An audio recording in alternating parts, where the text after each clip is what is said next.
playing. Alright. Let's see.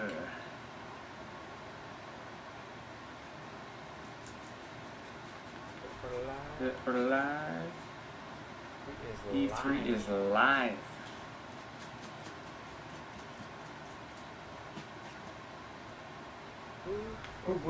Welcome, welcome.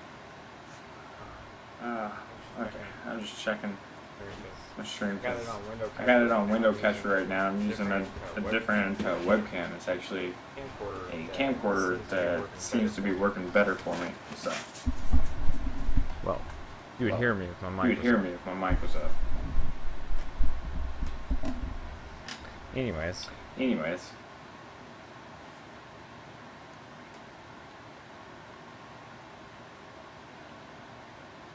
Welcome to everyone here. Whoever's watching. I can't wait for this. I can't wait for this E3. I want to see what they're gonna do. I gotta make sure I have my volume up so I can at least hear it.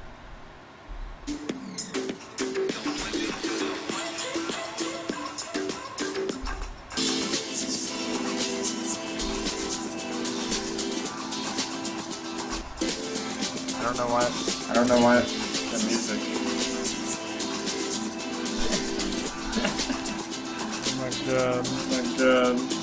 music. The music though. Alright guys. Let me know if you can hear the music like twice. Kind of curious. So yeah. Waiting.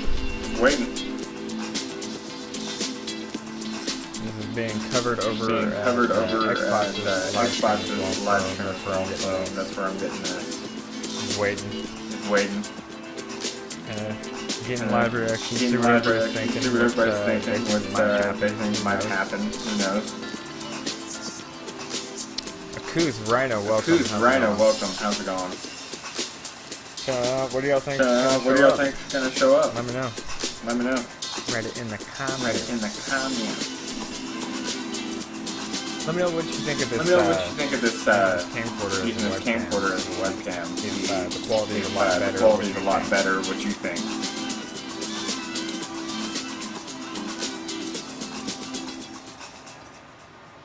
No, it looks like they're about to be showing something.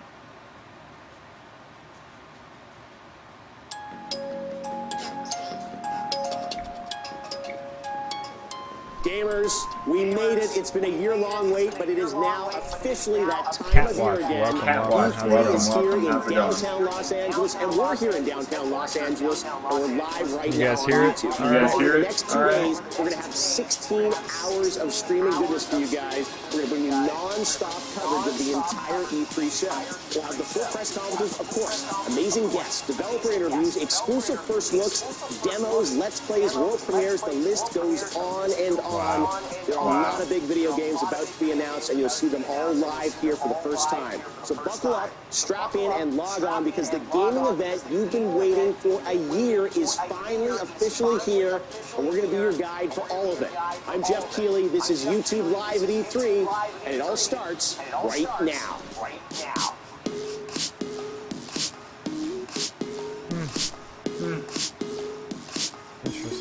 Interesting. Hello, Internet. It's me, Jeff Keighley. Welcome to YouTube Live at E3, your home base, your nerve center, your one-stop shop for all things gaming for the next 2 days. We've got 16 hours live, and we'll be here all day today and all day tomorrow, streaming live on YouTube with all the E3 news you need. Of course, we've got that big Xbox press conference in 1 hour. Phil Spencer and Team Xbox on stage. We'll have that press conference for you live right here. So all the press conferences you can expect at the show from Microsoft, Bethesda, Ubisoft, Sony. We've got worldwide exclusives and major announcements. Some of the biggest names in the industry on this stage. A-list guests stopping by. Tomorrow we start with Todd Howard, Bethesda Game Studios. Yves Guillemot, the CEO of Ubisoft. Nolan North and Troy Baker, they'll be here. Of course, my good buddy Hideo Kojima will be live with us for his first interview after the press conference tomorrow from Sony. And DJ Marshmello will be here as well. He's doing our theme song this year for the show. We've got lots of great guests. And, of course, we'll be joined by some of your favorite streamers and YouTube creators show for 2 days, including Ali A, Angry Joe, Boogie, iJustine, Vicstar, Matt Pat, Captain Sparkles, and even an extended takeover by the biggest streamer in the world right now, Ninja. He'll be here tomorrow talking about all things Fortnite and playing with us. But coming up today, we kick things off with some big EA guests and demos. EA had its press event, EA Play, yesterday. But, of course, after we get through that, we've got Microsoft's press conference at the top of the hour, 1 p.m. Pacific, 4 p.m. Eastern. 2 hours of Xbox goodness. We'll have it all for you live. And then immediately afterward, Microsoft GM of Games Marketing, Aaron Greenberg, will be with us live in his first interview to talk about the news. We've got lots of YouTubers coming throughout the day and lots of other great demos. And then tonight, 6:30 p.m. Pacific, 9:30 p.m. Eastern, Bethesda will be on stage. The first look at Rage 2 and Fallout 76, along with some other surprises, according to Bethesda. That'll be live tonight. So 2 big press conferences, but lots of coverage in between. We'll have guests from Soul Calibur 6, Battlefield 5, Kingdom Hearts 3. That should work better. That should work better. Madden, Anthem coming up in just 1 minute, and much more.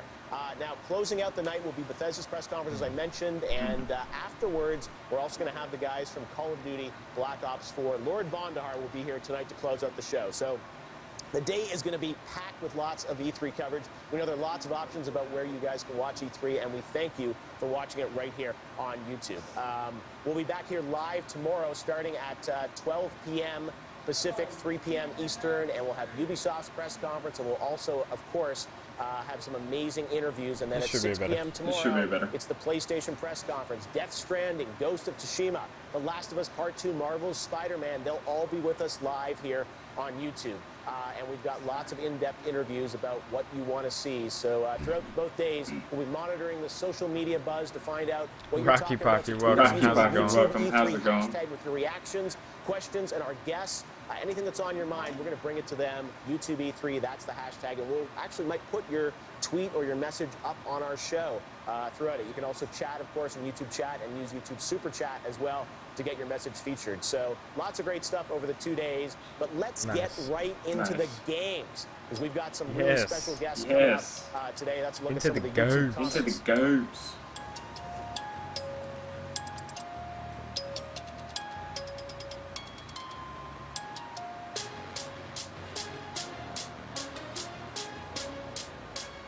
Nice. Nice.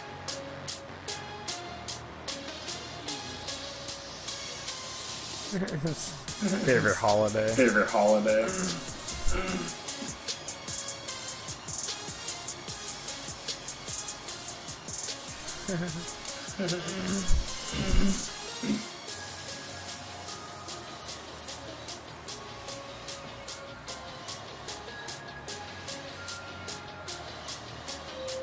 Wow.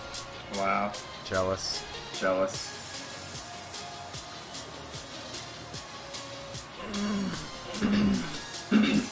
The Microsoft? The Microsoft? Oh. Oh. Gears 5. Gears 5. That's one of my most anticipated. That's one of my most anticipated.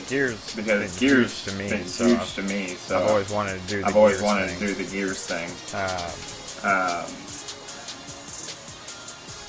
I'm not sure about the Battle Royale mode, though, but I know the regular game. The regular game always going to be a hit. Always going to be a hit. I just can't wait to see where they go with the story.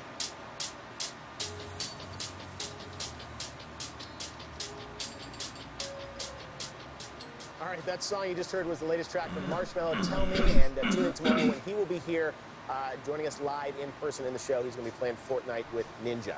Now, yesterday, EA Play, the EA press conference went down, and we want to know what you thought. So tweet us your reactions using the hashtag YouTube3, and we'll show Twitch. some of your responses in just a few minutes. But right now, however, it is time to kick things off with a big guest to kick off YouTube Live at E3, and I am so excited to have him with us. You know him from his work on Mass Effect, and now he's back at BioWare. Casey Hudson. Casey, great to have you with us. It's awesome to be here. Thanks, I know. First of all, we're excited you're back at BioWare. I think many people know you. Now you should be able to only hear me in one.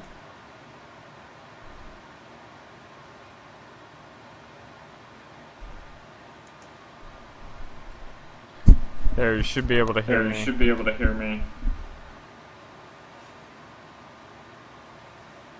Should work better. Should work better.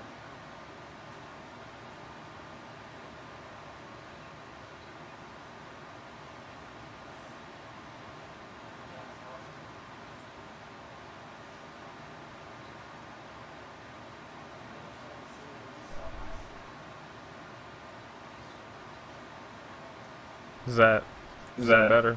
Is that better? That sound better? That sound better?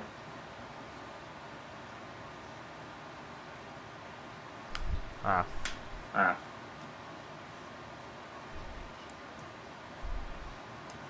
Your world and play through it together. How? And then also just being able to get into kind of a game that was built to continue telling stories. So, you know, we used to do games where we'd have a big story and then that'd be it, unless we did some DLC. We wanted to have a way to sort of have an interaction with fans about if they love this character or they want more of a part of the world, then we can actually get that to them day to day, week to week, and over a course of years. So it will be sort of this ongoing universe now. You'll obviously buy the game, but then it'll be sort of a continuing game as a understand. service. I don't understand how it's really playing. Is kind of one of the most exciting things for us is if you take the multiplayer stuff that you see in some games today where it's fun to just go and play with your friends every day, but you really add the story stuff in a way that it's kind of like the HBO series of games where you come back next week because you find out that a character returned or a new storyline has come up and you want to see what's going on in the world in addition to just having fun and playing through missions and things like that. So that's obviously a grand vision. I think a lot of people want to do that, but the challenge is creating that amount of story content, building in a lot of games to try to, it's challenging to sort of, you know, give people that. But I'm still talking HBO series, they can do 10 episodes and go away for 18 months and then come back. So tell us, how are you ramping up from a narrative perspective to be able to deliver that? So, I mean, we've learned a lot from, you know, we've been running the Star Wars Knights of the Old Republic for a number of years now. Yeah. And so we've learned a lot about, like, how you can create content that is, you know, a spectrum, basically, of content that you play through it and you have an amazing moment, and then that's one thing that you do. And then there's other content that's new that you want to keep coming back to is more repeatable. And then there's more systemic world content. So one thing that we're doing with Anthem is we're building it as a really dynamic world so that you know, you can be on Twitter and find out like there's a crazy storm hitting this weekend, and see what people are experiencing, and jump in the game, and you will experience that same thing. So it's just even changing the concept of what's going on and what you're playing over time, as sort of a meta story as well. So it's kind of like thinking through the different pieces of story and narrative along a spectrum, but building that into like a big narrative arc over a longer period of time. Okay, so we're seeing some gameplay here. Tell us about these Javelin suits. This is one of the great things about this game, this Iron Man-like flight. So, I mean, how much of this game are you constantly in the air? Like, how much is it in the air? It's a really neat combination of moving along on the ground, jumping, climbing up, and then lots of flying and swimming. And so when you play Anthem for a few hours, one of the big things you realize is you get so used to that moment of saying like, hey, you know what? I can fly. I'm just going to fly up there. I'll just have to deal with the bad mic. And you get used to that. So then it's kind of tough to go back to a game where you kind of the worst running down on the ground and you see something and you can't get up there. So it really changes the way you experience the game and the environment, partly because you're constantly flying over things or moving past things that you know there's very welcome. How's it going? You want to come back for. You don't sort of consume surface area of the game and then have no reason to come Anthem back. does look good. Pilots, you know what it's like being up in the air? I do like the flying, you know, so there is a bias there. But the other thing is like being able to swim. One thing that we're showing in the demo, actually the executive producer, Mark Dara, pointed out, in our demo, it's about 20 minutes long. The entire time you're going down. Really? You start off, you jump, and then you're flying down, and you fly down a few precipices, you dive for a good minute, and then there's a few swimming sections where you go even deeper. Wow. And it kind of shows like the verticality of the world is part of the scale. It's not just the sort of 2D surface area. Wow. And obviously these suits, I know there's sort of they're different suits. Tell us about how you sort of upgrade your character or how it grows over time. Yeah, so you know, you start off with the Ranger suit, and that's the one that you see in black and yellow there, and it's kind of like your more versatile suit. But then over time, you know, you can get into different suits and progress through the game. So then there's basically 4 different classes that give you like everything from like the Colossus, which is like huge and heavy, and you're crushing enemies on the ground, heavy artillery, to like the Storm, which is kind of almost like a magic user using the Anthem of Creation as the energy in the world, and the Interceptor, like very fast and agile. So those are kind of the initial classes. Right. You can really be different archetypes of superhero basically by putting these suits on. And then, of course, there's just a ton of progression and customization stuff. So do you have to go back to base to change your suit, or you can change on the fly, or how does that work? So you would go back to your base to change your suit, and then, but really, the interesting thing about this is because you're not your suit, like in a superhero game, you might play different superheroes or be different superheroes. In this, by putting on the suit, you as a pilot can become that archetype. But you can do that kind of however you want, or based on a mission that you might want to do. And then you also think through, like, for your friends, people that are playing different with you, it's like, okay, weapons. I'll be the Colossus this time, and you could go out and have 4 people that are all Colossus or all Interceptors based on what you want to do. Wow. And one thing that I think you guys have made clear now is you're not doing any PvP in this, right? It's all PvE? That's right. And by doing PvE, we can really expand the customization and the progression and really balance the world that way. Yeah. So that, like, one really neat thing that we're doing is not only can you play with people of quite different levels, but we actually encourage that through sort of a mentor system, so that early in the game, the people that you'll be paired with are actually pretty high-level people that are actually they're earning their achievements by helping out newer players, which is actually built into the story that as a new freelancer, you're kind of going out with veterans. Well, last question for you about the world and the story, because I think people know, you know, BioWare games for having incredible story and narrative. You guys have said, hey, there's no romances in this game. We're not going that far. But tell us about, I mean, the characters in the world, and, you know, you guys have been a little secretive, I think, about sort of, you know, what are the characters of the world? Tell us a bit about, like, I think Anthem is something I might take a look into. It's a really interesting setting because, you know, it's a science fantasy setting, and so it's a world that was created by gods. But the interesting thing here is, at some point in their creation, the gods vanished. Okay. So it's a world that's left unfinished by the gods that created it, and they've left the tools behind that have the power to reshape the planet and create new species and things like that. So therefore, it's a power that is out there to be mastered and controlled, and in the absence of being able to control it, it's a force of chaos. Wow. So it gives us as developers the ultimate device to constantly change what you're doing and what's going on in the world whenever we want. That's part of the fiction of it. Until the gods you just fly. That's right. All right. Well, stay tuned for more on Anthem. You guys announced a release date, too, coming out next year, right? Yep. It's February 22nd, 2019, and it's on PC, Xbox One, and PlayStation 4. Awesome. All right. Well, like that Anthem shirt, too. You can see much more on Anthem, I'm sure, later this year. Looking good. All right. Thank you, Casey. It's great to have you back. Man, that looks like it's going to be pretty now interesting. I'm going to turn things over to 3 esteemed YouTube creators here to chat about what went down yesterday at EA's big show. So let's welcome my good buddy Boogie, Kyle Bossman, and iJustine, and Angry Joe. What's up, guys? Hey, Jeff. Good to know there's 3 esteemed YouTube creators. And I guess just me. We're here to talk about what you may have missed at EA Play's press conference yesterday. We've been told not to get negative, but to be fair. And to be fair, not the best press conference. Yeah. Wow. Not the best one that we've seen. I think you probably have the wrong. Yeah, why you bring me, man? I think that's why they did like the Saturday thing before everybody landed, everybody got here. I think they knew they were coming into this one like a little humbled, and they didn't really want a lot of bad press, so they just kind of knew they had a softball this year. They just threw in the softball with the sports titles and tried not to make too big of a negative splash as I think what they were going for. Yeah, sure, and it wasn't too. Year. Yeah, less than last year, perhaps. Yeah. I do want to talk about the good stuff though, because there was good stuff in that press conference. So, okay, all right, yeah, like, okay, Anthem. Oh, do you know the indie games? Yes. You can really see the passion in some of those developers. That presentation was great. Yeah, yes. And so, yeah, see some. Unravel 2, yeah. The game is already out. You can go play it right now. It's incredible. Yes. And the first Unravel was so good. It was just like the sweet, short, beautiful game. And that's what I wish they would do more of. Oh, like, you that's want to what give one makes away? EA great. That's the EA I fell in love with all those years ago. And they've got all that money coming in from the sports titles. They could make 10 or 15 indie games a year, and if they all took a loss, the stockholders wouldn't even notice.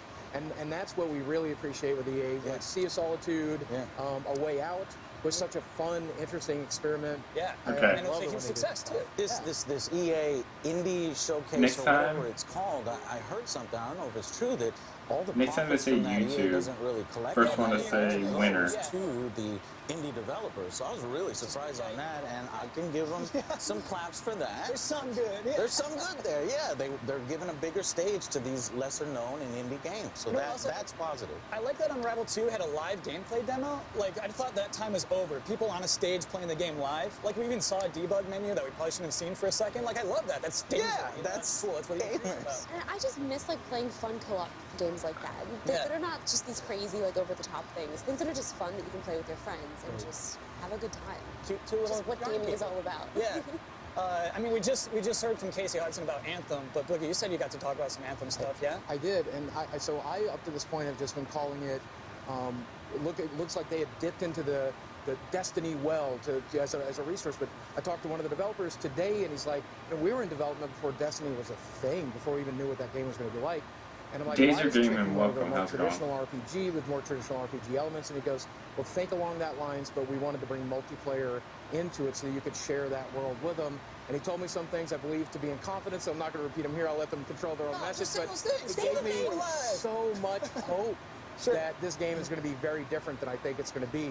And I feel like they've done a disservice with the things that they've shown. Even yesterday's gameplay demo doesn't really show what he was describing. Yeah, show the RPG stuff. Right, that's what we're eager for, right? Yeah. We love the action, but they created such a fascinating world that if they have a story to tell, it's going to be so much fun to explore that world. And, an environment so toxic you have to wear armor just to be in it. Yeah. What an incredible place to tell a story. Please tell me a story. And let me share it with Joe. Let me share it with Justine, and then I'm going to be so happy, And what do you think, like, at some point where, those things come out where they're like, okay, well, we've already been in development and this is what it is. It may be similar to this. I mean, do you think that's a responsibility of some of these studios to change it to not be like said game? I think it happens, right? Like, I think, like, Call of Duty last year was World War II. Yeah. And, Battlefield 5 is World War II. I think they, have to, make it different. I think they have to change their game and at least their marketing to say, we're different from last year's Call of Duty. What do you think of Battlefield 5? I think the messaging on it is still not right. They're not showing what I saw. Like, they showed influencers and game changers this 3-hour press conference. It had some of the most amazing things in there. And now that I've gotten hands on I think it, Anthem can tell might you end it up is being pretty big. badass. Well, And I I'm didn't not see that sure if yesterday, that's... Did you feel that? Yeah. Okay, good. Because it's coming through. What is there? Just gameplay. The grand operations that I was playing was amazing. You go in, you paratroop in, I go behind enemy lines. I dropped right in on the point that we were supposed to capture, popped 5 enemy Germans, and I felt like a hero, you know what I mean? And it was really awesome. And then we won. Then the very next day, the Germans steamroll us, in day 2. I hope then so. We'll go on day 1, day 2, and then it'll go to a final stand. They didn't have the final stand in the build I played, which is what I really wanted to do, because the ammo gets scarce, the tickets get low, and it's really a battle to the last man. And when you get knocked out, you're knocked out, and you watch the rest of the match, and you're like cheering your buddies Did you on. beat the Germans in the end? Yes. Good. I beat the Germans in the end. Well, Okay. we went to a tie because it was only day 1, day 2. You tied with the So Germans? I tied with the Germans. Everybody, you're now caught up on everything that happened at EA Play yesterday. Jeff, back to you. Thank you very much, Bossman. I want to say hello to all you guys. Thanks. That was great. And Boogie, you're looking great. Great to have you with us. Thanks, guys. All right. Well, speaking of EA, we have one of the highlights, I think, yesterday of the press conference is a man who built a very different type of EA game, a sequel to the 2016 indie platformer Unravel. Joining us here is Martin Salim to talk about Unravel 2, which this is not a game that is coming out down the road. It's actually available now, right? You guys kind of shadow dropped it yesterday during the press conference. Yeah, we launched it yesterday. That's amazing. Well, I'm sorry I haven't played it yet because we've been busy getting this show ready. But Unravel was such a beautiful game. Everyone remembers the press conference years ago with you and Yarny and the heartfelt sort of story. And one of the big things with this one is co-op. Obviously, 2 characters. Yeah. First I asked you, just like 2 Joy-Cons. Why don't we have a Switch version? Oh, everybody's asking this. Yeah. Because we're a really tiny team. Yeah. And we're making the game on our own engine. Yeah. And basically, like, we really want it to be on Switch, but it's going to be a whole lot of work to do it. So right now, we just, like, didn't have time. We would have to delay everything by, like, a year to put it on Switch. All right. So wow. we couldn't really do it. But the thing is, like, if we get the chance, we would be all over it. I was going to say, when I just saw the two characters, exactly. colors, I'm like when we saw the Switch come out, it was also like, damn it, that's perfect. So like we really want to do it, but we're going to just make sure that we can sometime down the road. Well, it's a beautiful game, and you look at the visuals of it, it's great. So obviously, you know, the yarn thing is a big part of this, but they're going to reveal a lot. You know, the aspect of co-op, how does that change the gameplay? Because obviously, as you can see here, I mean, there's yarn between the two characters, and there are a lot of co-op-based puzzles now. Yeah, I mean, it really changes up everything because it's like you're no longer stuck in the past. You're stuck with each other instead, and you're working through all of these different problems together. It does look so it's really really good. just all about just like trying to build that bond. Beautifully done. But we tried also to just like not be stuck in the past in like how we design things as well. So we just like tried to make everything like feel new, feel different. So it's a much more like agile and kind of like jumpy and sort of like fast-paced game, even though like Chase now is like really taking his time. Come on, Chase, run. Well, and it seems like they combined there together at one point almost. Yeah, the thing is like when you're playing on your own, you can kind of pick up the other character and just like carry them along with you because we didn't want it to be like a blocker when you were playing it in single And it's not like a way out like you can play co-op only. This one you can play by yourself or you can play absolutely. with So it's always about two characters, but we try to make it as seamless as possible, so you can literally just like pick up a controller and start playing right now, and then there's two of you, and then you can just like switch back to single player when you want. So drop in, drop out at any point in the game. Yeah, exactly. Like mid jump, you can do it. It's kind of nice. That's so tell pretty us cool. about some of the sort of the puzzles and sequences and platform. I mean, obviously it's a puzzle platformer at heart, but for Unravel 2, what were you able to do with this game that you couldn't do the first time around? We can make moves on a like much more grand scale. Like you're much more like agile and acrobatic now. So, and especially like since it's a co-op game, we try to just like create moments that were like cool to experience together. I don't know if you saw the big like Angry Birds chase. I know. It's like we want to have stuff like that where you're kind of like just like cheering and high-fiving each other and just like having a really good time together. So that's pretty much like the shift, to try to make something that felt a little bit like happier. That's like there's a good energy to it, I feel like. Yeah, absolutely. Like and just like try to get back and forth. Try to get like good flow in the gameplay, like when you're swinging around on your yarn and swinging from each other, and it's just like super fast and fluid, and it's just Use Battle Royale. nice to play. And I don't know. That sort of like much more action adventure. I don't know how they plan to do it. How big is your team now? There's 17 of us. 17 of you guys building this game. So Unravel obviously did well enough. You got to do a sequel. What do you guys want to do moving forward? You think more Yarny? It's still a secret. We'll see what happens. But it was interesting making this game because we tried to really like change up how we made games. So like the first game was very much like kind of like my baby. Whereas with this game, we tried to do everything very much as a team. We tried to make sure that, like, since we're such a small team, we wanted to get everybody involved in all levels. So we had pretty much like everyone was involved in creating puzzles, creating platform challenges, and making little gameplay bits. And we tried to write it together. We tried to design it together. So we basically did the whole thing in a committee. Like the thing that they tell you that you're not supposed to do, we try to do it and just like do it as like a democracy. It's not easy to get 17 people all to agree, but I mean, you know, the first game is so inspiring and it looks beautiful. I can't wait to go home and play it, so we can download it right now. Yeah, you can get it. You could get it today, yesterday even. All right, well, that's what we love. Sometimes we see these games that don't come out for years, and today's is something we can play after they finish watching all our coverage, right? But Martin, great to see you. Congratulations. Great to have indie games on this show as well. Now, a few moments ago, we asked you to share your thoughts on the EA press conference. We heard what Kyle, Angry Joe, Boogie, and iJustine thought, but here's what you had to say about EA's play yesterday.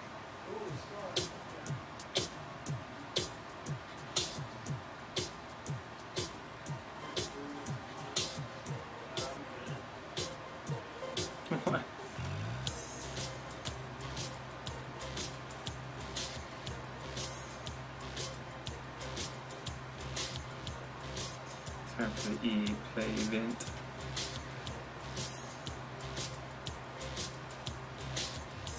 EA Play sucked? What?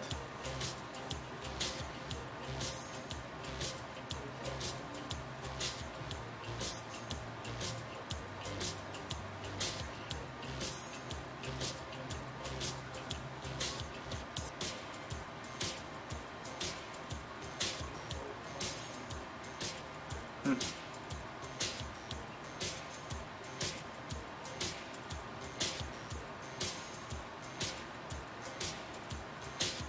is interesting.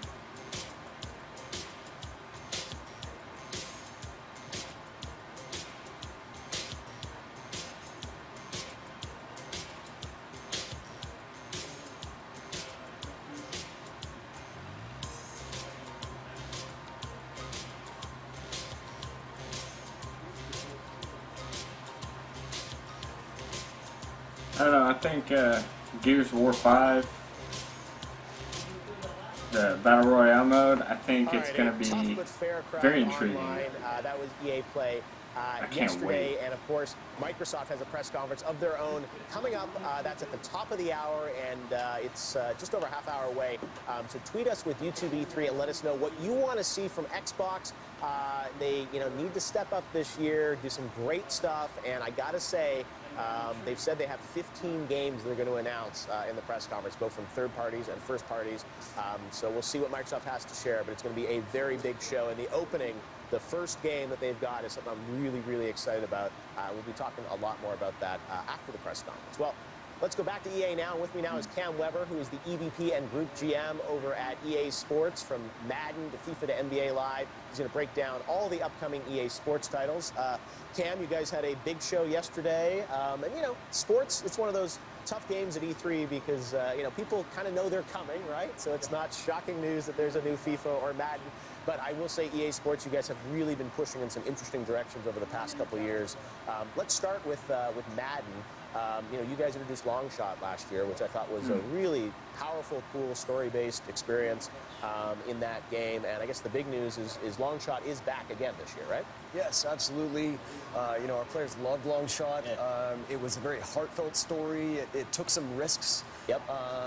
Taking you to kind of the Texas high school football experience, very grassroots level experience. Yep. And with Longshot 2, we're going to keep that emotional kind of immersion and kind of more personal type experience. Yep. But this year, we listened to some of the feedback from our fans, and we're going to go a lot deeper into the NFL side of the experience this year, while still maintaining some of that kind of grassroots stuff as well. So you're not only going to have more of an NFL experience as Devin kind of goes to try and make it on as a starter. It's still Devin. It's Devin and Colt. Okay.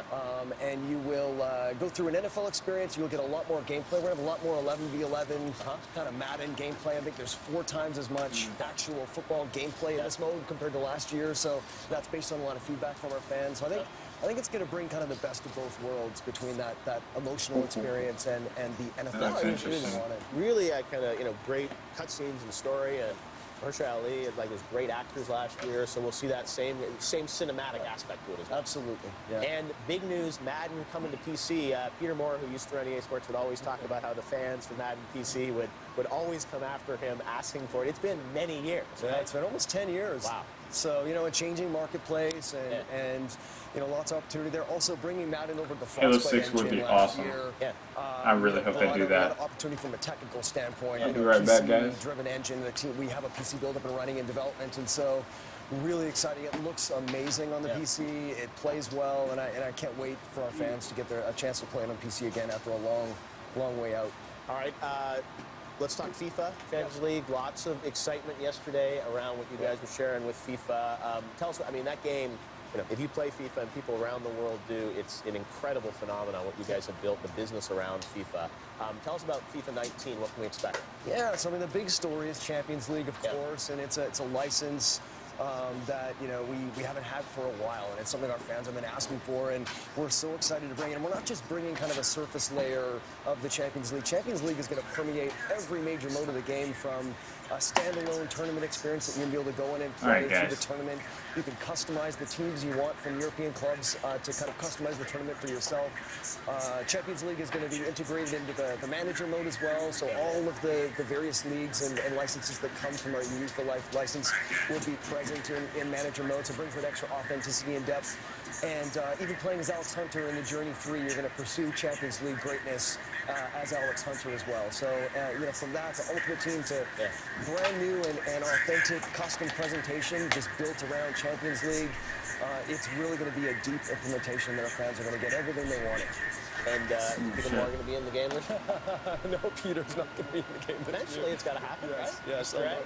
Although, you know, it's great to see how Liverpool did this year for him, and it was really excited to see them on that great run to the final. He's an amazing guy. What, tell us about Switch, what you're going to do, because I think a lot of people are wondering, you know, FIFA last year's Switch, like, are you going to unify everything now? What can we expect for Switch for sort of sports games? Yeah, so Switch is a very interesting, obviously an emerging platform for us. Yeah. And we are doing, you know, we're doing our best to try and create just a great experience for that platform. Okay. But we also have that kind of balance of making sure that we get a lot of the kind of parity features from the you know, the PS4 and Xbox One counterparts. So you're going to see Champions League and the full feature set and everything that you see on those platforms on the Switch as well. Different engine, but same features is what you're saying? Yes, you know, different gameplay engine, but the same